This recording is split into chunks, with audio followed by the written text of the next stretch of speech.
अस्सलाम वालेकुम dear students, मैं डॉक्टर आसिम आपको वेलकम करता हूं अपने YouTube channel doctor Asim lecture में। और हम लोग बात कर रहे हैं बायो एनर्जेटिक्स की। और लास्ट लेक्चर में मैंने आपके साथ डिस्कस की थी केल्विन साइकिल, और केल्विन साइकिल करके हमने फोटोसिंथेसिस के प्रोसेस को ऑफिशियली जो है वो साइन ऑफ किया था। अच्छा, आपको याद है मैंने आपको बताया था कि केल्विन साइकिल में वो प्लांट्स जो कि फॉस्फोग्लाइसरल्डिहाइड को इस्तेमाल करते हैं टू फॉर्म कार्बन डाइऑक्साइड के साथ ग्लूकोज वगैरह बनाने के लिए, उनको हम C3 प्लांट कहते थे। याद है ना आपको, हमने फॉस्फोग्लाइसरल्डिहाइड बनाया था केमिकल रीशफलिंग और रिडक्शन के बाद, और वो फॉस्फोग्लाइसरल्डिहाइड के 6 मॉलिक्यूल में से 5 जो है वापस राइबोलोज 1,5 बिसफॉस्फेट बना रहे थे, और एक उसमें शुगर में कन्वर्ट हो रहा था, आपको याद होगा। आज मैं आपसे बात करूंगा 2 ऐसे पाथवेज की जिनके ज़रिए प्लांट्स ग्लूकोज तो बना लेते हैं, बट वो उसके अंदर फॉस्फोग्लाइसरल्डिहाइड को, जो कि एक 3 कार्बन कंपाउंड है, उसको इस्तेमाल नहीं करते। तो हम बात कर रहे हैं आज alternative ways of fixing carbon की फॉर मेकिंग ग्लूकोज। ठीक है, तो हाँ, आज हम किसी बात कर रहे हैं, आज हम बात कर रहे हैं ऑल्टरनेटिव या alternate methods of carbon fixation की, methods of carbon fixation in plants. तो प्लांट्स के अंदर जो अल्टरनेटिव वेज हैं, जो अल्टरनेटिव मेथड हैं कार्बन फिक्सेशन के, उसकी आज हम बात करेंगे। याद रहे, चूँकि ये रूटीन वाले प्रोसेस नहीं है। रूटीन में जो प्लांट होते हैं वो केल्विन साइकिल के ज़रिए C3 प्लांट के ज़रिए अपने आप कार्बन को फिक्स करते हैं। तो ये कुछ स्पेशल केसेस होंगे और इसकी कोई स्पेशल वजूहत होती होंगी, ठीक है ना। तो सबसे पहले मैं आपसे जिस केस की आज बात करूँगा उसको समझना आप लोगों के लिए बहुत ज़रूरी है, और उन प्लांट्स को हम नाम देते हैं कैम प्लांट्स का।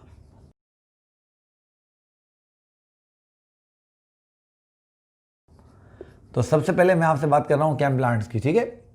अच्छा, अब देखें कैम प्लांट, इसकी पहले फुल फॉर्म देख लेते हैं। CAM is for, C is for crassulacean, A is for acid, M is for metabolism. ये बात याद कर लीजिए। अक्सर बच्चे ये सवाल पूछते हैं कि सर ये क्रासुलेशियन कहाँ से बीच में आ गया। तो ये जो क्रासुलेशियन है, ये CAM, ये कैम प्लांट बन गया आपका। ये रिएक्शंस, ये पाथवे सबसे पहले जो फैमिली है क्रासुलेसी, उसके अंदर चूंकि ऑब्जर्व किए गए थे, इसलिए इनका नाम जो है वो ये पड़ गया। तो फर्स्ट ऑब्जर्व्ड इन फैमिली क्रासुलेसी।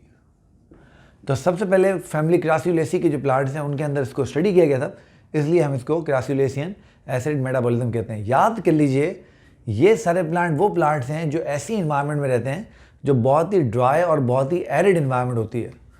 तो हम यहाँ लिखते हैं कि these plants live in dry arid areas. अच्छा, अब देखें, ये एक बहुत बड़ा जो है वो चैलेंज है, क्योंकि आपको पता है एक तो ड्राई एरियाज हैं, एरिड एरियाज हैं। ड्राई मतलब, और एरिड मतलब होता है खुश्क। और अगर मैं इसको थोड़ा सा एलेबरेट मज़ीद करूं तो ये सारे के सारे जो है वार्म या हॉट एरियाज में रहते हैं। अब देखो, यहाँ पर बहुत बड़ा जो है वो चैलेंज इन प्लांट के सामने, और वो चैलेंज इनके सामने क्या है। अगर दिन के वक्त इन्होंने अपने स्टोमेटा ओपन करने की गलती की, तो चूँकि गर्मी बहुत है, एक्सेसिव ट्रांसपेरेशन होगी और उनकी मौत हो जाएगी। अगर दिन में इन्होंने अपने स्टोमेटा ओपन नहीं किए तो ये ना फोटोसिंथेसिस नहीं कर सकेंगे, फिर इनका काम खराब हो जाएगा। तो ये बेचारे बीच में फंस गए हैं कि क्या करें। तो हम यहाँ लिखते हैं कि if they open their stomata at day time, there will be excessive transpiration,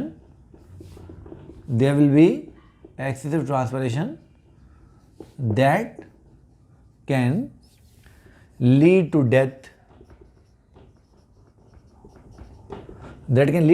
तो ये काम इनका खराब हो सकता है। इसके बरक्स अगर इन्होंने दिन में स्टोमेटा नहीं खोले तो क्लोजर ऑफ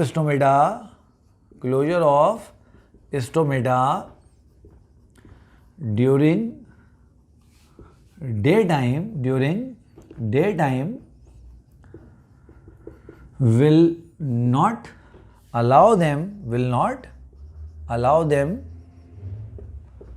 to perform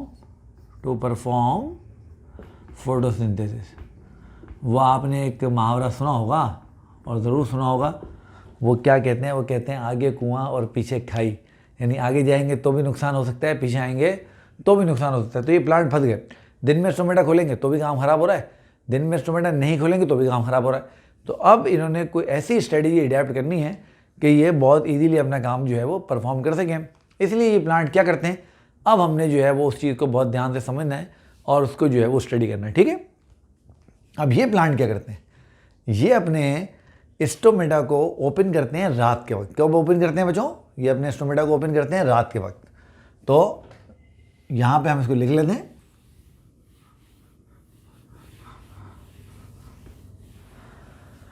कि ये प्लांट क्या करते हैं, these plants open their stomata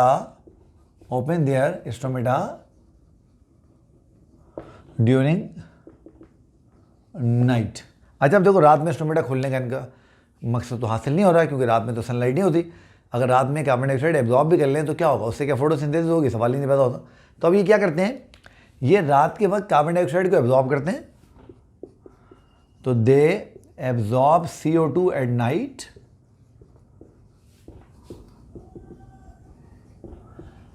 and convert them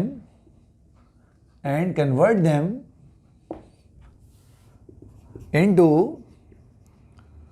various organic compounds.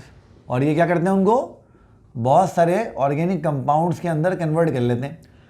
जब ये उनको बहुत सारे ऑर्गेनिक कंपाउंड में कन्वर्ट कर लेते हैं और ये ऑर्गेनिक कंपाउंड्स को, इन ऑर्गेनिक कंपाउंड्स को ये स्टोर कर लेते हैं अपने साइटोसोल में। तो स्टोर देम इन साइटोसोल, ठीक है। अब देखो अब क्या होता है, अब आपको बात जो है वो समझ में आने लगी होगी। अब ये क्या करेंगे, दिन के वक्त जब सनलाइट आएगी तो सनलाइट में अपने स्टोमेटा ओपन किए बगैर, अपने स्टोमेटा खोले बगैर ये जो ऑर्गेनिक कंपाउंड्स इनको तोड़ेंगे। और जैसे ही इन ऑर्गेनिक कंपाउंड को तोड़ेंगे तो इन ऑर्गेनिक कंपाउंड के टूटने से कार्बन डाइऑक्साइड रिलीज होगी। तो इनको स्टोमेटा खोले बगैर कार्बन डाइऑक्साइड मिल जाएगी। तो during day these plants break intermediate compounds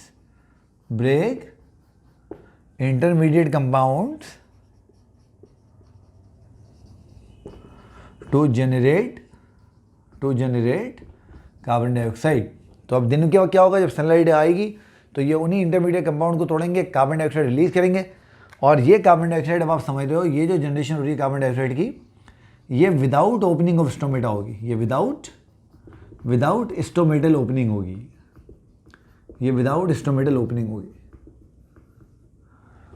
तो वो क्या अंग्रेजी का बड़ा ज़बरदस्त मुहावरा है, वो कहते हैं लाइफ फाउंड्स इट्स वे, यानी ज़िंदगी अपना रास्ता खुद तलाश कर लेती है। तो अब देखो ये प्लांट बेचारे एक सिचुएशन के अंदर फंसे और अल्लाह ताला ने ऐसी ज़बरदस्त इनको जो है वो स्ट्रेटजी दी जिसकी मदद से ये उस मसले को हल कर लेते हैं। ठीक है, बात समझ आ गया आप लोगों को। तो एक दफ़ा इसके मैं आपके साथ इनको रिव्यू कर लूँ कि क्या होगा कि ये प्लांट रहते हैं डेजर्ट्स के अंदर, इस तरह के इलाकों के अंदर जहाँ गर्मी बहुत होती है और जहाँ पर पानी बहुत कम होता है। तो अगर दिन के वक्त ये स्टोमेटा खोलेंगे तो इनकी एक्सेसिव ट्रांसपिरेशन से डेथ हो सकती है। आपको याद है ना, हमने पढ़ा था ट्रांसपिरेशन इज़ नेसेसरी इविल, यानी ज़रूरी भी है और नुकसानदेह भी हो सकती है। अब ये क्या करेंगे, दिन के वक्त अपने स्टोमेटा बंद रखेंगे, रात के वक्त अपने स्टोमेटा खोलेंगे, रात के वक्त स्टोमेटा से कार्बन डाइऑक्साइड एब्जॉर्ब करेंगे, उनको इंटरमीडिएट कंपाउंड में कन्वर्ट करेंगे और उनको अपने साइटोसोल के अंदर, साइटोप्लाज्म के अंदर स्टोर कर लेंगे।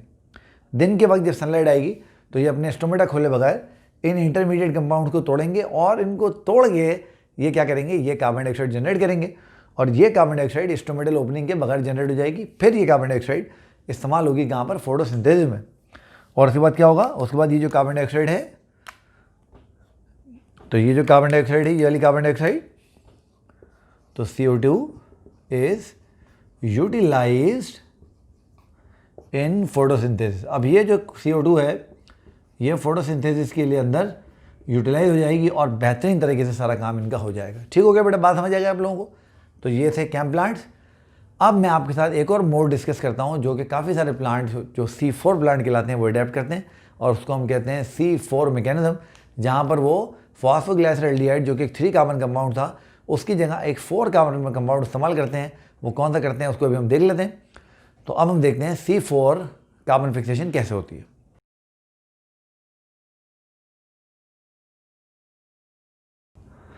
जी डियर स्टूडेंट्स, मैं आपसे बात कर रहा हूँ alternative methods of carbon fixation की फोटोसिंथेसिस में। C3 प्लांट्स के बाद जो केल्विन साइकिल के नॉर्मल प्रोसेस है वो तो हमने पढ़ा था, उसके साथ हमने कैंप प्लांट को डिस्कस किया। अब हम इसकी बात करते हैं लास्ट मेथड की, जिसको हम कहते हैं C4 मेथड। अब देखिए C4 प्लांट्स में होता क्या है।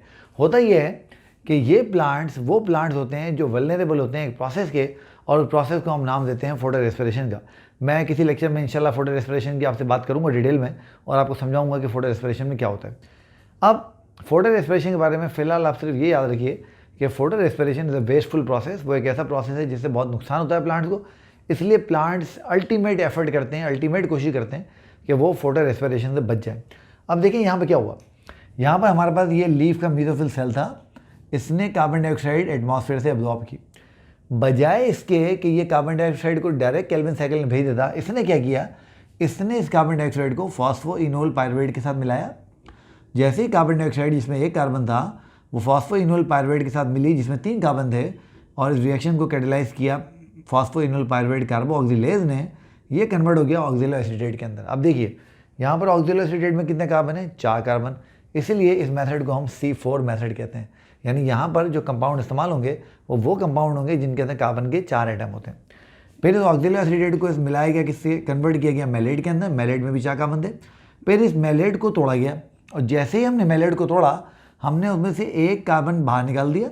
जब 1 कार्बन बाहर निकाला तो जो दूसरा कंपाउंड बनेगा ऑब्वियसली उसमें 3 कार्बन होंगे। तो देखें ये कार्बन डाइऑक्साइड अलग हो गई और पायरुवेट बन गया जिसके अंदर 3 कार्बन होते हैं। इसी पायरुवेट को आप वापस ले गए कार्बन डाइऑक्साइड से मिलाने के लिए, और इस कार्बन डाइऑक्साइड को आपने डाल दिया केल्विन साइकिल में, और केल्विन साइकिल से आपने बनाई शुगर, और शुगर को आपने भेज दिया ट्रांसपोर्टेशन के लिए फिलोइम के पास।